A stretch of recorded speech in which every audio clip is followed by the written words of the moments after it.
il y a moins de grande gloire. Mais nalingi na partager na biso. Gloire ezongisaka nsima te. Gloire et avansaka. Nzambe na biso aza nzambe oyo amemaka biso de gloire en gloire. Tout en rapidement 2 Corinthiens chapitre 3 verset 17 et 18. 2 Corinthiens chapitre 3 verset 17.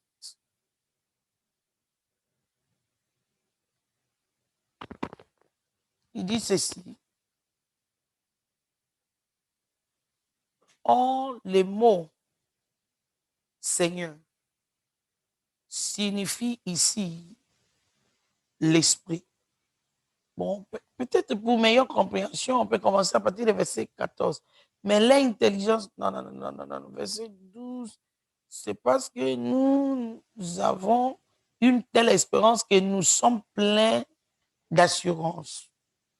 Nous ne faisons pas comme Moïse, qui se couvrait le visage d'un voile pour empêcher les Israélites d'en voir disparaître l'éclat passager.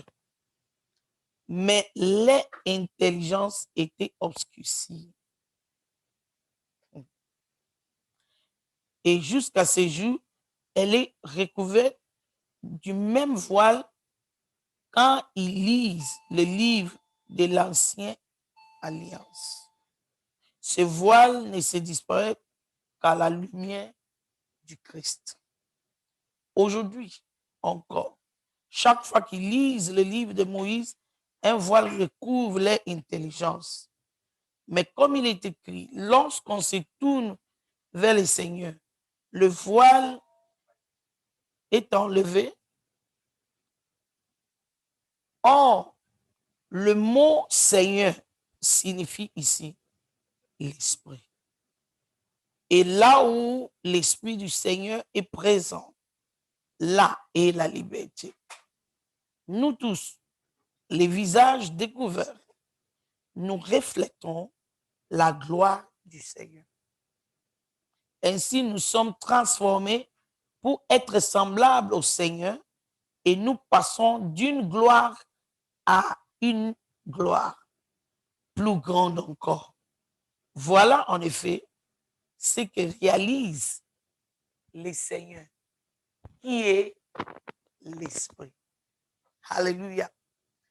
Ici, Paul est en train d'expliquer que la gloire de l'ancienne alliance était une gloire passagère. Mais pour nous, de nouvelles alliances, nous passons d'une dimension de gloire à une autre. Et ce travail est fait par l'Esprit de Dieu en nous. Ozolandanga partout. Nalingi oyeba motuya ya musala ya molimo mosantu. Pona komona kembo. Pona kolongwa na niveau moko ya kembo komata na niveau mosusu ya kembo. Molimo mosantu. Molimo mosantu oyo Yesu ayebisi biso à travers Jean le Baptiseur dans Matthieu chapitre 3 verset 11. Bayebisi biso soki aye le Seigneur akobaptiser biso na molimo mosantu na moto. Pourquoi? Toza na besoin ya molimo mosantu, toza na besoin ya moto on a expérimenter gloire. Pe on a changer niveau na dimension ya gloire. Ce soir, je mérite partager avec nous. Oye sengeli na biso ko sala pokembo etikala komata na vie na biso. Ya solo tomonaki loboko ya Nzambe na lolenge depuis to bandi année 2021. En tout cas, ce que l'objet aux un témoignage au aussi. Mais pour te continuer comme on a que moana ezo mata niveau. Eza na responsabilité eza epa ina yona yangai. C'est quelque chose zambi azo bete langai sete mikolo.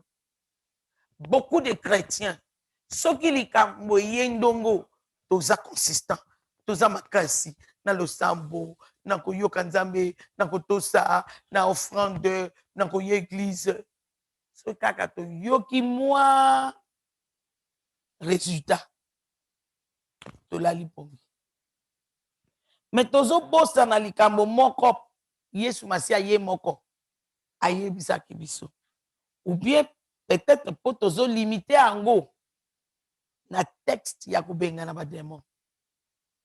Ndeko na ngai misala nyonso ya molili bademon nde baza nsima eloko nyonso ezo rendre vie na yo difficile pénible ezochola kembo ya nzambe na vie na yo ezoempêcher que les gens qui sont de l'extérieur ne puissent pas voir la gloire de Dieu dans ta vie.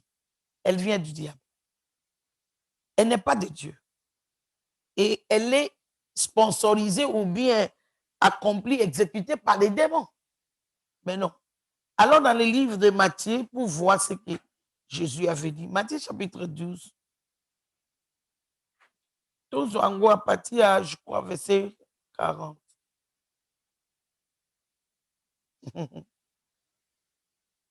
Matthieu chapitre 12. Alléluia. Ok. 43. Lorsqu'un esprit mauvais est sorti d'un homme, il va et vient dans des espaces déserts en cherchant un lieu où s'établir. Comme il n'en trouve pas, il s'est dit, je vais retourner dans ma maison, celle que j'ai quittée. Il y retourne et la trouve vide, balayée, bien arrangée. Alors, il s'en va prendre cet autre esprit encore plus malfaisant que lui. Il revient ensemble dans la maison et s'installe.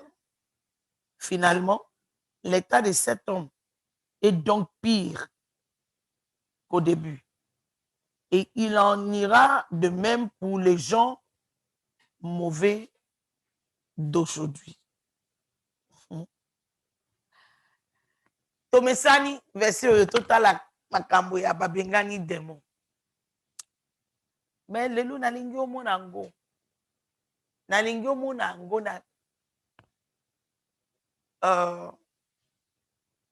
en fonction ya musala ya nzambe, bolamu ya nzambe, kembo ya nzambe, ba réponse, ba témoignage, ba résultat aussi osimbi na vie chrétienne na yo.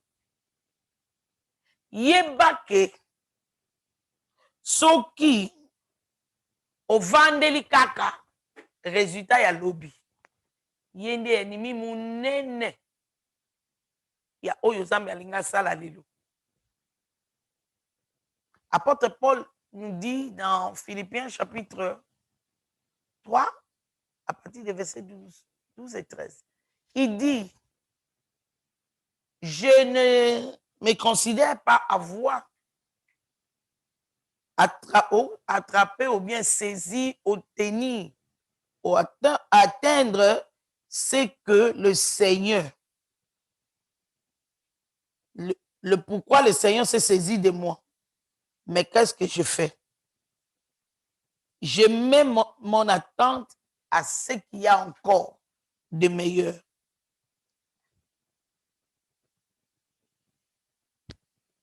Ce qu'il y a encore de meilleur. Lisons cela. Je ne prétends pas avoir déjà atteint le but ou être déjà devenu parfait, mais je poursuis ma course pour m'efforcer d'en saisir le prix, car j'ai été moi-même saisi par Jésus-Christ. Non, frère, je ne pense pas avoir déjà obtenu le prix. Mais je fais une chose. J'oublie ce qui est derrière moi. Et je m'efforce d'atteindre ce qui est devant moi. Ainsi, j'ai le but enfin de gagner le prix que Dieu, par Jésus-Christ, nous a appelés à recevoir là-haut. La vérité, c'est Zolobani. Mon Christ, tika ko compter oyo salaka, oyo monaka, eto bandaka, biso to priaka, biso to salaka évangélisation, biso to travaillaka. Lelo kasi ozo sani.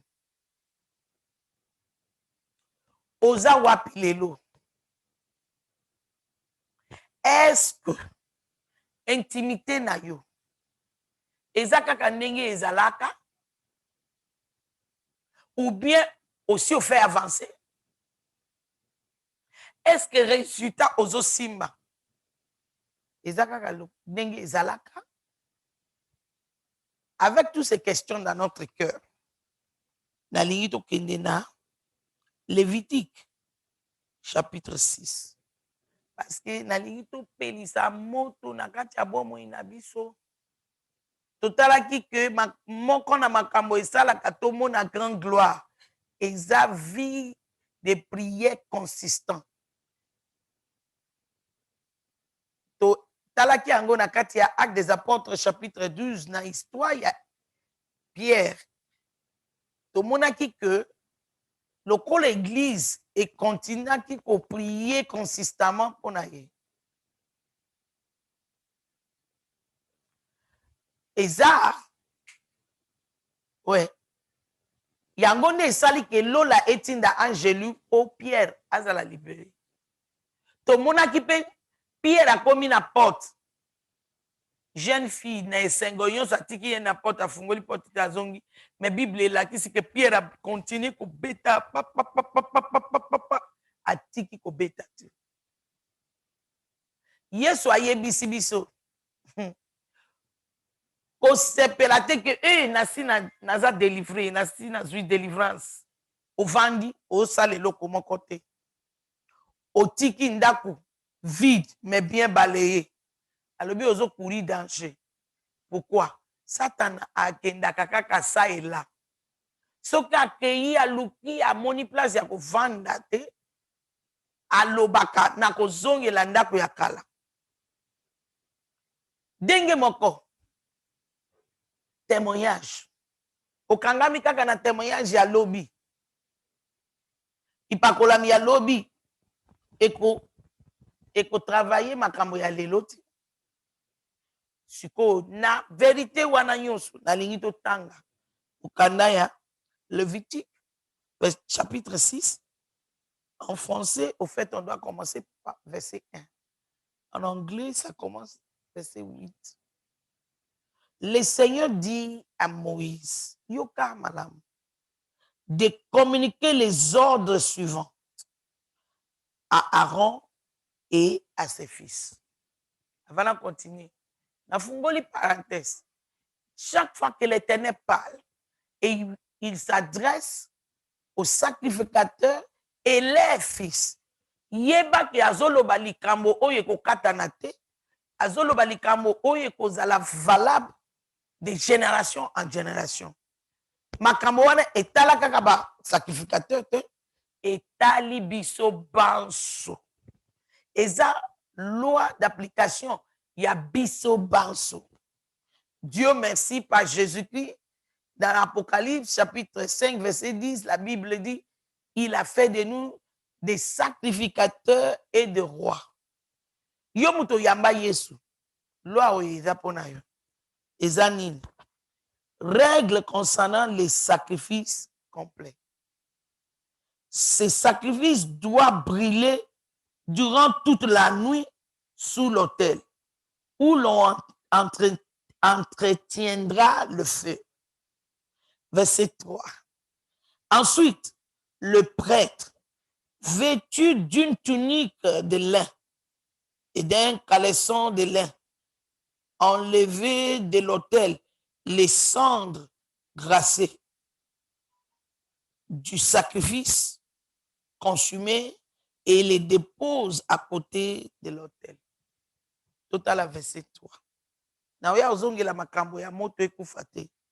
Mais tala verset 3 alobi sacrificateur, il faut alata bilamba ya lin na caleçon ya lin na se ya bilamba ya na ye ya sacrificateur. Pourquoi? Po lere ekokoma ke alongola basandre na hotel. Il faut alongola bilamba ya sacrificateur atikali na lin wana et protéger azala contaminé te azala sui te. Lelo soki mosali ya nzambe achange bilamba balobi azosala fiere. Awa lin ezalaki matière chère na temps na bango,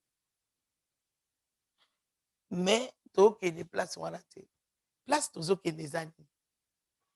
Il faut na vie na yo soki olingi omona moto ya nkembo ya nzambe econtinue, il faut à tout moment ocréer temps ya kolongola cendre.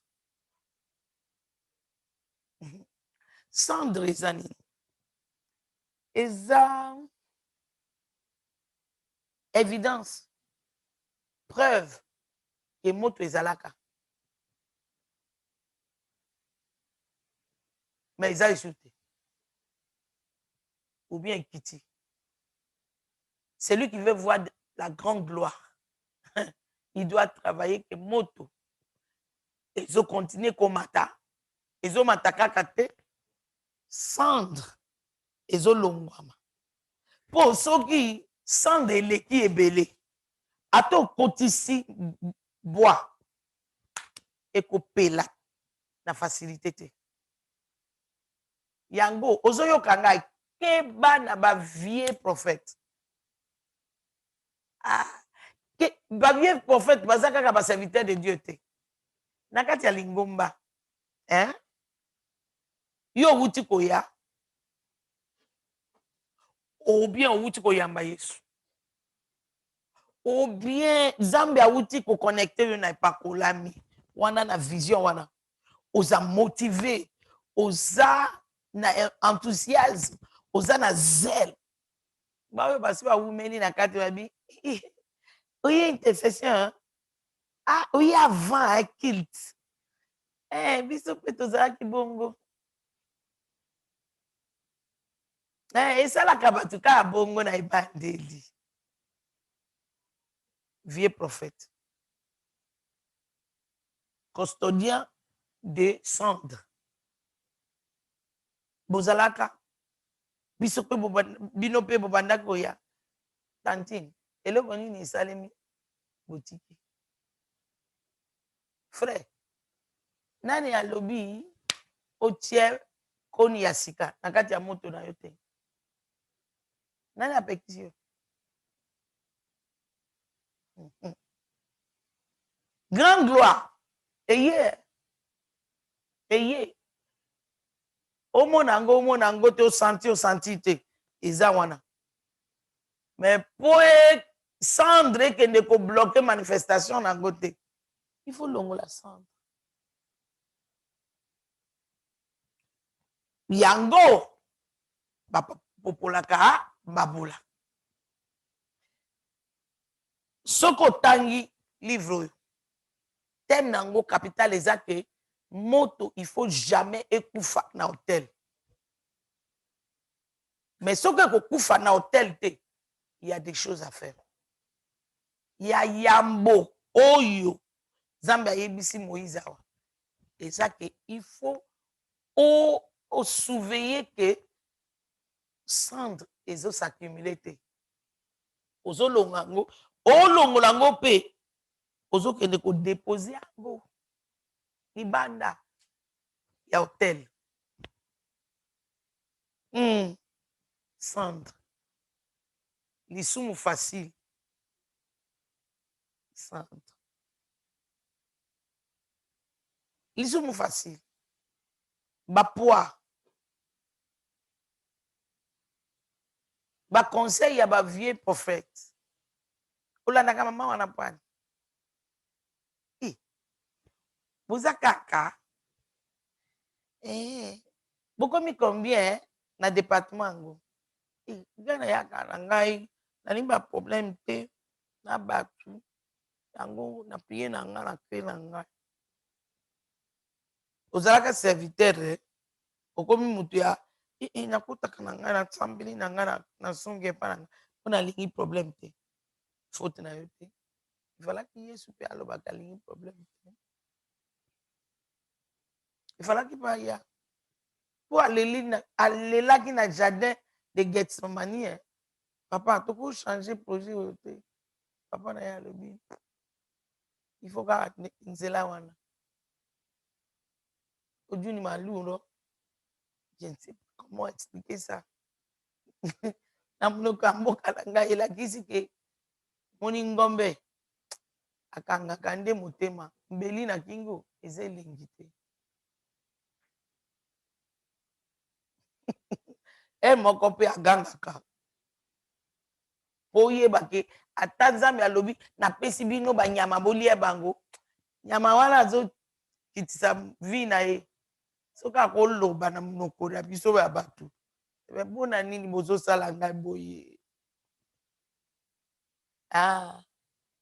cendre nayebi te yo okolokalize cendre na yo oyo esi ekitisi moto peut-être esi ebomi moto kutu bongo siko cendre eza na mabe moko soki ezwi mai ekole yo na nzoto ekole yo na nzoto longola yango bamona yo malamu kutu pusia ekota yo misu esandre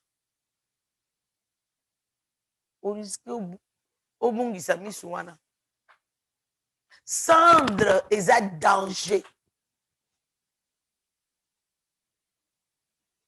eza tellement eloko mabe nzambe alobi sacrificateur il faut alongola bilamba na ye ya kisacrificateur alata lin kaka bilamba na ye te baponi na caleçon na ye po esimba te donc eloko moko oyo moye etikala likolo nango eza te soki apupoli eke cendre nini ebomi vie de prière na yo cendre nini esi ebandi kosaccumule ezovise ezocible grand gloire na yo makambo ebele biso bachrétien tokomi omona yango normal oyo eshokaka motema ya nzambe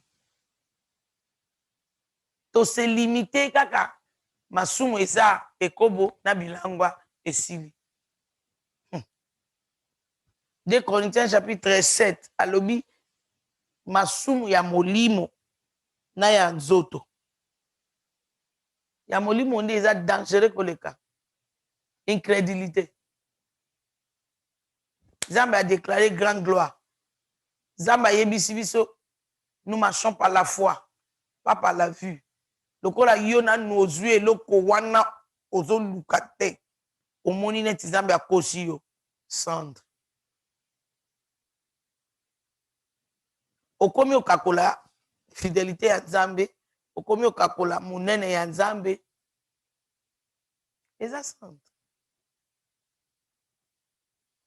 grand gloire eya mpona bato ya molende bato ya bopikiliki bato oyo batikaka nzambe te bato oyo bazwaka positionnement lokola Jacob na Genèse 28 moni Jacob ameka na makasi na ye nyonso ayo comprendre ke nazwi bibwele nazwi mais kindoki ya libota etiki ngai te iniquité de lignée sanguin etiki ngai te azongi na makolo ya Nzambe. Asali pe nini? Ase débarrasser na cendre. Oko imaginer Jacob. Jacob benza atiki Rachel, alobi Rachel, yo pe kende. Léa, soki atindiki Léa akende liboso, toko comprendre. Amonaka Léa lokola Nzambe a forcé. Mais Rachel wana, si azokende na kokufa, ao continue kaka. Atiki. Abino nyonso bokende. Oyo, il faut ngai moko na Nzambe. Nzambe pe abimeli. La forme, il y a ange de la présence de Dieu. Et comme il a tongo habité au côté kanga bote, il faut changer vie nanga. Et sandre nini esi longoli o molende na makambo ya Nzambe. Na ebite sandre nini. Biloba, plainte, murmure, dépression, souci, songi. Eloko nini cendre oyo ezolongola yo. Molende oyo sengeli po grande gloire et continuer à paraître na vie na yo na dimension moko après un autre. Vous avez à regresser kate. Toké na verset 4. Tozaka Lévitique 6.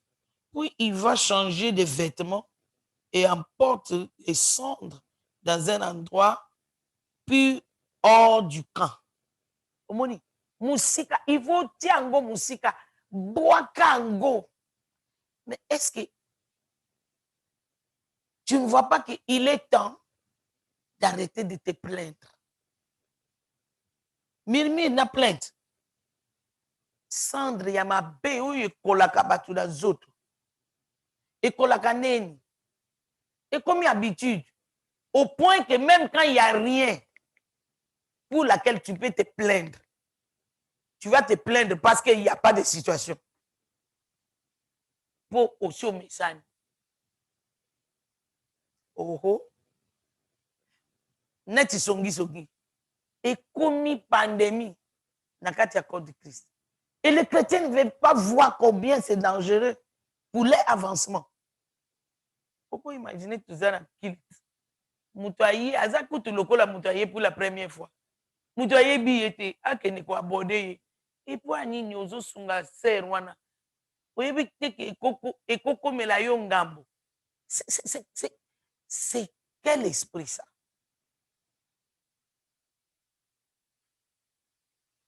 Opesi musala po nini? Bongo soka kufeli yo na maboko, omoni teke aza malade. Mutu ayaka na présence ya Yesu. Après akozonga alobi prière na ye. Nzambe azo yanula te. Mais Nzambe ase alobi na liloba na ye, maya mungwa na maya malamu ekobima isika moko te. Munoko outi ko utiliser ko détruire. Muninga oko utiliser yango kozwa mapamboli te. Esimba te. Nzambe aza clair makasi. Ba manipulaka epete.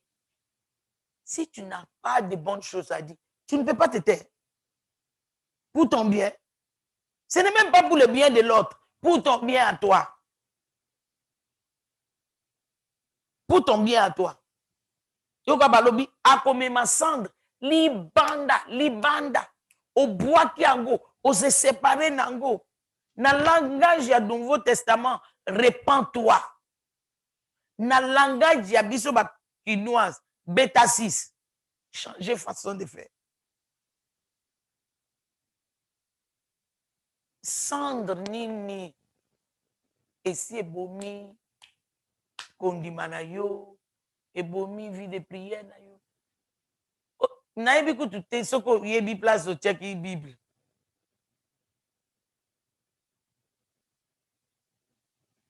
Dernière instruction aujourd'hui, il y a Molimo Santo. Ça fait combien de temps? Mais aux autres salariés kakate. Ope ça ba raison. Centre. Ok, verset 5. On a ligné tout ça là.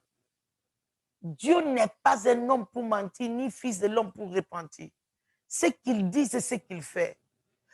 Mon père spirituel a l'habitude de nous dire, quand ça ne tient pas, ne regarde pas en haut, regarde envers toi-même.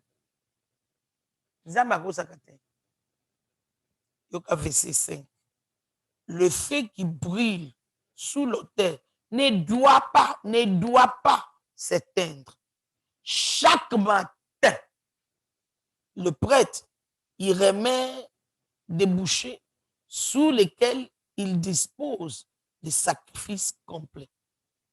Avant d'y brûler le morceau gras des sacrifices de communion. Et là, on a dans verset 5 années, chaque matin.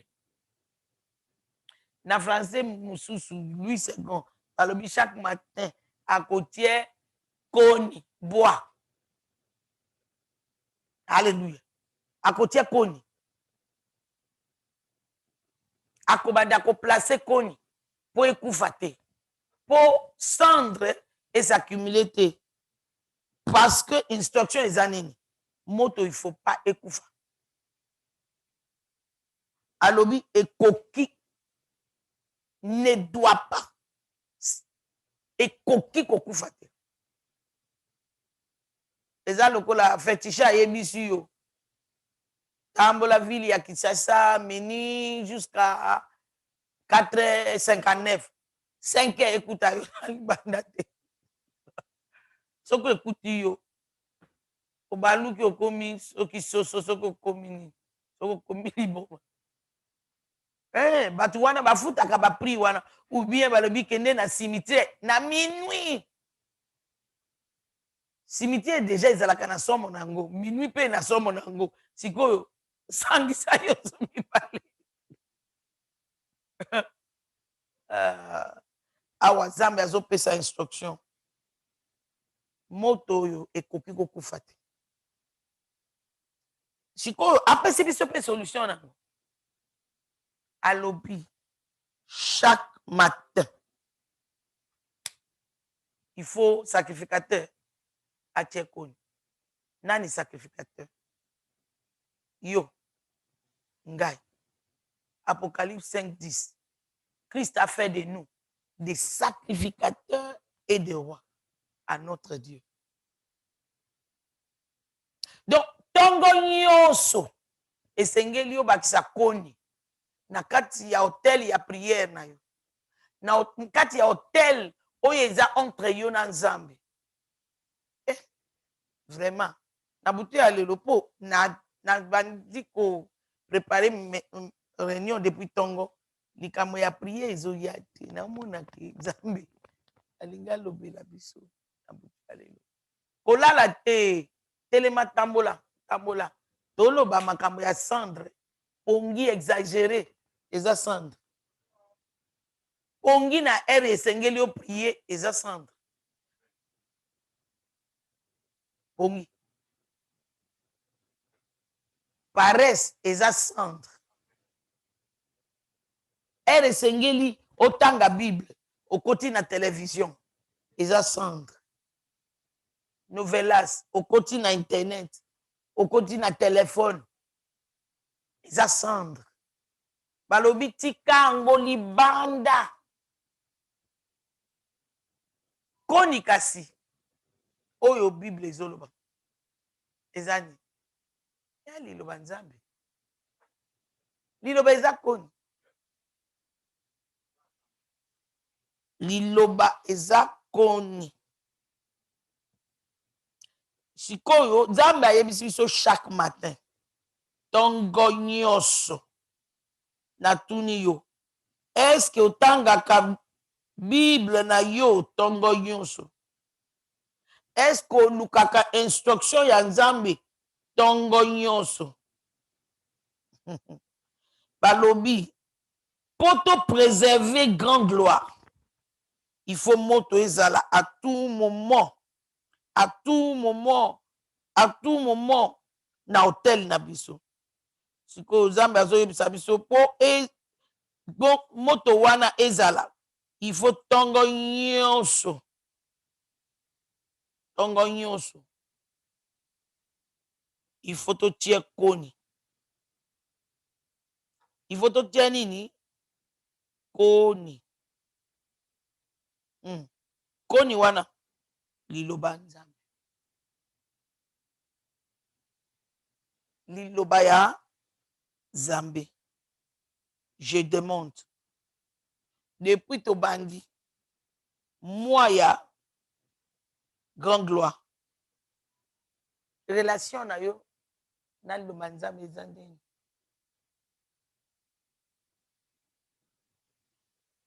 Qu'est-ce que tu as reçu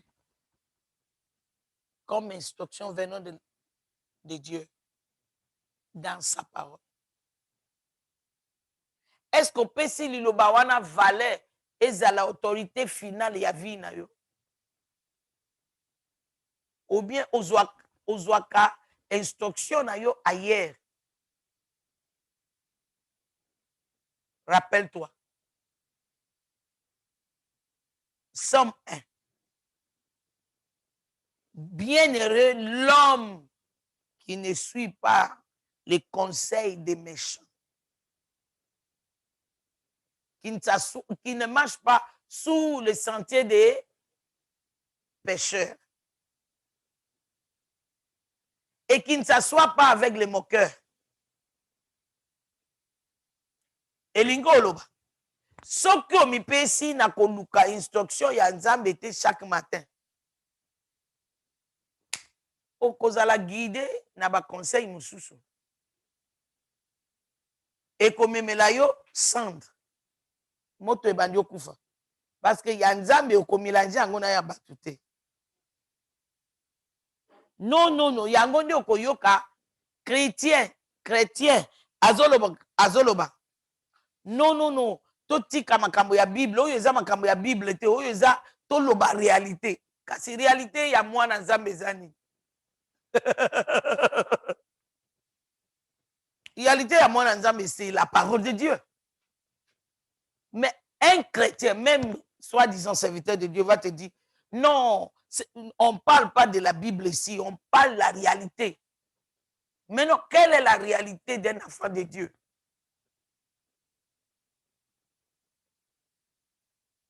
Natuni lisusu. Eloko nini ezo salake cendre ebakisama. Esi esali ngomba na kati ya vie na yo. Koni esili nyonso. Révélation ya quand j'étais kaka yango nde ozotambola nango. Biso batangisi biso bongo te eto yamba Yesu.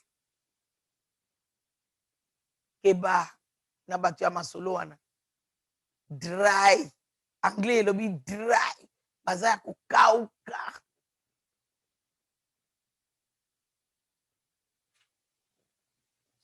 Sans de sali ngomba. Ata kuto ye kokotisa koni sikoyo.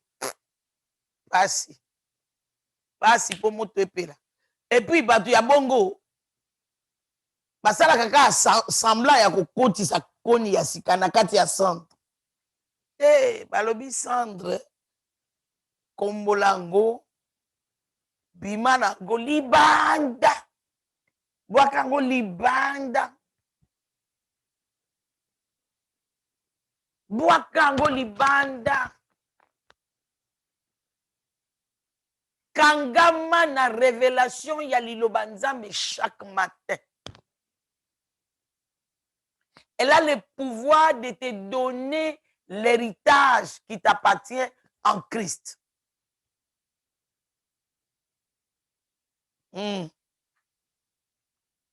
Allons dans verset, toujours verset 5. Il dit, sous lequel il dispose les sacrifices complets avant d'y brûler les morceaux de gras. Oui, ezana batu ebele. Babongisi penza hotel, na cendre, na koni. Mais oui, eloko moko ezozanga kuna sacrifice. Sacrifice complet. Grande gloire.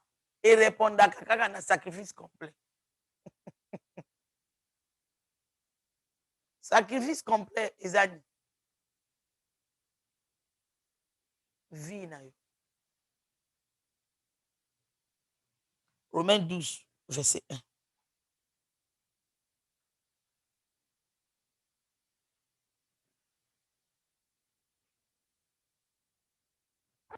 Frère, puisque Dieu a ainsi manifesté sa bonté pour nous, je vous exhorte à vous offrir vous-même en sacrifice vivant, réservé à Dieu et qui lui est agréable. C'est là le véritable culte que vous lui devez. Paul aye kopesa biso emoniseli ya sacrifice oyo na tango na bango eza taba eza meme. Bala oyo eza yo, eza vie na yo, eza ba posa na yo, eza ba désir na yo, eza ba ambition na yo. Lengai, il faut lalisa ye na mesa, il faut bomango.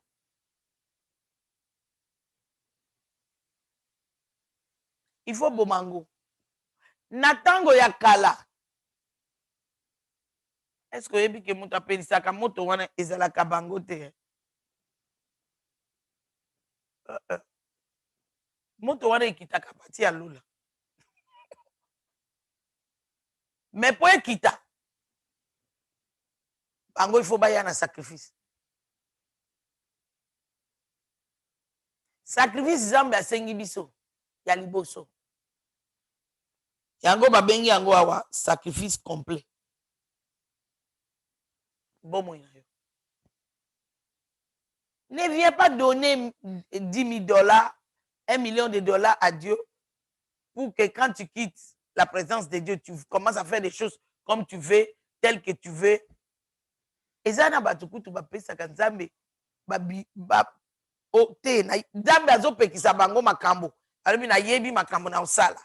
Basali offrande. Basombaka Nzambe te. Somba pasteur. Osomba Nzambe te. Osomba Nzambe te. Eloko nini oza nango ko ebrale nango. Ye ndi apesi yo yango. Alobi ata nalingi nalie 1000 ngombe. 1000 ngombe likolo ya 1000 ngomba ya ngai moko. Siko. Bongo na osenga yo. L'Éternel nous demande notre vie.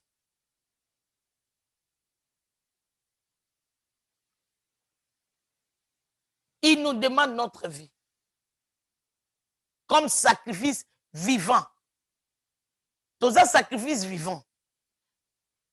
Alakisi yango na makambo na ye na Abraham na Isaac. Papa mukolo wana azeli 25 ans po azwa Isaac. Atakutu Isaac azalaki 17 ans. Wana 17 ans. Akotindika ya kimiti. Mais tellement akolisi mwana na ye pe na kobanga Nzambe. Mwana landi eko. Nasika expliquer ye. Tala. Ye ndi apesi ngai yo. Soka asengi yo na choix te. Yo pe oza na choix te. Mais na yebi eloko moko. Aza capable ya kozongisa yo mobimba. Tokende kaka totosa ye. Alors l'Éternel dit dans Genèse 22, verset 18. Maintenant je sais que tu me crains. Hey, na makambo nyonso Abraham asali jusqu'à ce point-là. Nzambe andimi te ke abangaka ye. Yango, c'est que l'Éternel veut. Eza biloko eza na maboko na yo te, eza vie na yo d'abord. Kosoma Nzambe te. 2 Corinthiens chapitre 8, à partir du verset 1 au 9e verset. Alobi, ba chrétien ya Macédoine, ba mi pesi d'abord, et ba pesi ba offrande na bango malgré que bazalaki pauvre. Sacrifice ne bendaka moto. Sacrifice ne kosala ke o mata de gloire en gloire. Mais qu'est-ce que le sacrifice? Ou qui est le sacrifice? C'est toi. C'est moi. Année oyo eza capital pour la décennie. Totikali na 5 mois. Zambi azo senga yo. Mi pesa, mi kaba, mi bonza, mi tika. Soki o mitiki, soki yo mi bonzi, okoluka ye chaque matin. Parce que okozala bien conscient ya incapacité na yo na kati ya makambo nyonso. Zambe na yebi journée ya lelo te, na ye lelo lisusu. Molimo mosantu. Zwa contrôle ya makanisi na ngai, volonté na ngai, sentiment na ngai. Okodegute masumu. Po moye kosala ekozala te chaque matin ozoya kozwa koni epa na ye. Yeba ke de l'autre côté koni wana eza pe mai ya molimo. Donc ozo sukwama chaque matin. Moyo vanda na kati ya masumu eza te. Ah, merci Saint-Esprit. Je comprends ce que le Saint-Esprit a fait ce soir. Nous aimons beaucoup venir prier, prier, prier, prier, sans chercher le bois ou le sacrifice, pour le feu sous l'autel. Est-ce que prier est amabé? Non. Mais il y a yambo, et un sacrifice d'abord. Vina yo. Et ça, kabela ngonzambe. Nambe beauté, na façon de faire.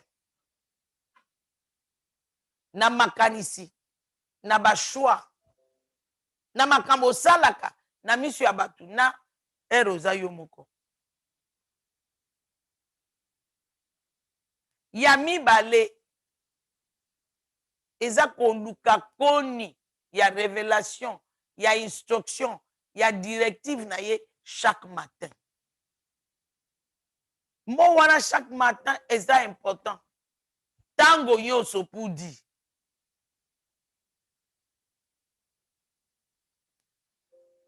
Soko tiago tango nyonso. Moto ya présence na ye kopela à tout moment. Ekokufa te. Mais ya misatu. Moto oyo ekokufa te. Il faut nini bobenga ngoni oya kopupula. C'est Jean qui a dit ça dans Matthieu 3, je crois verset 12. Prenons à partir du 11e verset. Il dit, moi je vous baptise avec de l'eau pour montrer que vous changez de comportement. Mais celui qui vient après moi vous baptisera avec le Saint-Esprit et avec du feu. Il est plus puissant que moi. Je ne suis pas même digne d'enlever ses chaussures. Il tient en sa main la pelle à vanner et séparera le grain de la paille. Il amassera son grain dans le grenier, mais il brûlera la paille dans un feu qui ne s'éteint jamais. Azana van. C'est-à-dire quoi? Okoki kosala likambo yo te sans kozala na oyo ezopupula po moto ezala. C'est ça la prière. Mais biso to sauter nyonso mibale oyo eza liboso toke na prière. Sala, sala, kita, kita, kita, sala, sala. Prends par exemple, tozo prier mingi pona mboka na biso, mais est-ce que tosi to changer maloba na biso? Likolo ya mboka. kaka biso touti kosilisa koprie siko tobimi libanda tobandi koloba d'abord mabe ya bakonzi ya mibale tobandi koloba négativité mboka oyo eske kobunga nyonso touti kosala na présence ya nzambe toanile na maloba na biso. Pourquoi? Royaume ya nzambe etambolaka na principe aochange yango mpo na yo na ngai te biso nde il faut to changer. Je t'ai donné 3 points pour garder la gloire que Dieu nous a décoré avec dans ce 7e mois de perfection. Nous devons garder le feu sous notre autel sans s'éteindre. Et ce feu-là, il faut d'abord offrir notre vie comme sacrifice vivant. Il faut chercher le bois de la parole de Dieu chaque matin dans sa présence. Il faut enlever le centre. Tout ce qui nous empêche d'entrer dans notre dimension avec Dieu. Tout stagné kaka. Toyebi ke soki to mani kolon nzambe na nguya. Nzambe ma kolon nzambe na yembeli yo lelo. Nzambe malamu. Oh nzambe na ngai ye, nzambe na nguya donc eza catéchisme rythmique aussi to aligné yango soki na bani kolo merci kolo na pamboli yo na tongo ya lelo merci mpo tolamuki lokumu eza ya yo na Jésus kolo ndenge nazokende pambola ngai fungola ngai nzela. Sans la vie, sans ton cœur, sans la passion, sans l'affection, ata yo moko entre yo na molongani na yo soki eza bongo bonjour nabimi ok au revoir, c'est pas normal, pas même avec les enfants. Baboti mususu bazo se plaindre mama sambela mwana depuis a voyagé abengaka ngai te et ça là est passé. Pourquoi? Le manque d'affection rend des relations sans valeur.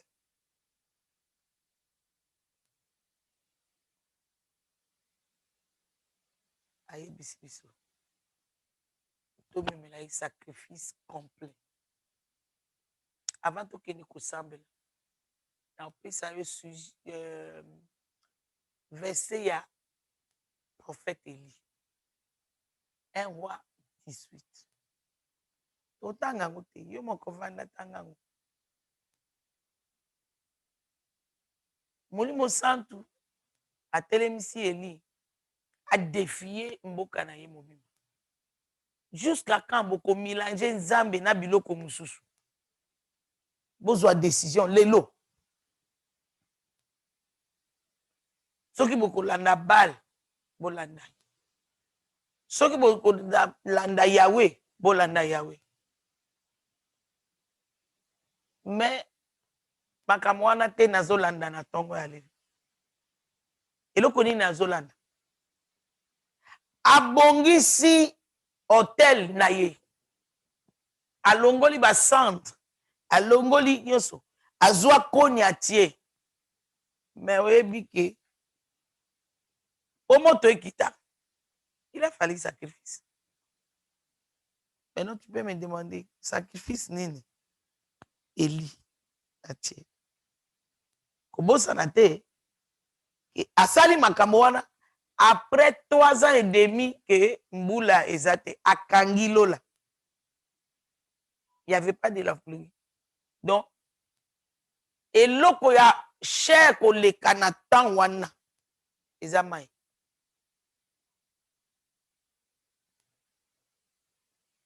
Oui, mbula ebeti te 3 ans et demi. Na roi ko azwi liboma na siki na bakomi komela mai na délestage na kati ya palais. Oui. Po atindi bakende koluka Eli partout. Atiena mbongo mutu akozwa ye na pesa mbongo. Bazwi ye te. Ba 50 moko baye c'est bêtise alobi ngai nde boye koluka moto ekita. Seigneur, je t'offre ce sacrifice 50 êtres humains. Tiens, bake ekiri misato. Ya misato babandi kobeta mabolongo de loin. Tika vi na biso ezala na mutu ya na misu na yo. Mais ici, le monsieur fait quoi? Avant de demander le feu, alobi batoka mai eloko wana oyo eza le plus cher, le plus rare. Apesi yango nzambe. Asopi alobi bakontinue kosopa. Bakontinue kosopa. Ti partout ekomi mouillé. Après wana nde abengi moto ekiti. Mwana nzambe to continue na grande gloire. Mais eloko nini eza likolo ya hotel na yo? Ou bien naloba hotel na yo eza na etat nini? Eya na bacentre, ezanga sacrifice complet, ezanga kodi, je ne sais pas. Yo moko oyebi. Tosenga moto ya Molimo Santo. Mais avant tosenga moto, atikeli yo temps yo moko na Molimo Santo banda kobongisa hotel na yo. Soki il faut longola cendre obima nango libanda, longola cendre. Eza cendre na yo eza nini?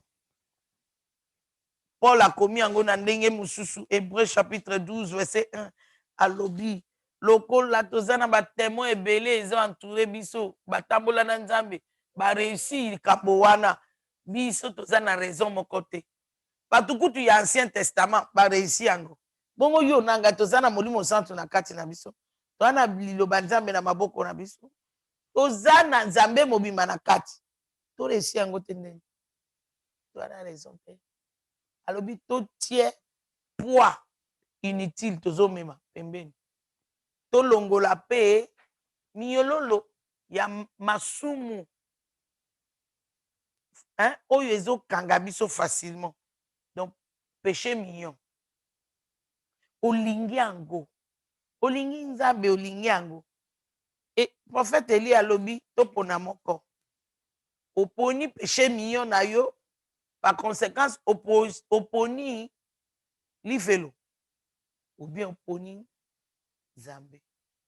Nalingi obanda kosambela ya butu ya lelo eza po nzambe asunga biso, tobongisa hotel na biso, tobongisa hotel na biso pour les soft songs for me. Tobongisa hotel na biso, banda kobongisa hotel na yo ya liboso eza kolongola cendre, longola cendre. Nayebi te cendre na yo eza nini? Cendre na yo eza souci, cendre na yo eza incrédulité, cendre na yo eza doute. Po ozeli mingi okomi omona neti nzambe akosi yo, okomi omona neti nzambe aza incapable, okomi koyoka bato oyo bazoyebisa ke makambo ya nzambe ewumela mingi yango nde décourageaka ngai. Po atikeli yo bomoi nde ozoloba. Nalingi obanda kolongola cendre, omiyebi koleka ngai. Tout ce qui représente le cendre dans l'hôtel na yo banda longolango. Saint-Esprit, Saint-Esprit, na biso moko tokoka kosala ngo te. Ekatuzelia kozemenea toskia parusteria taia egele boshikata ya bazoza ya kataya regazata ya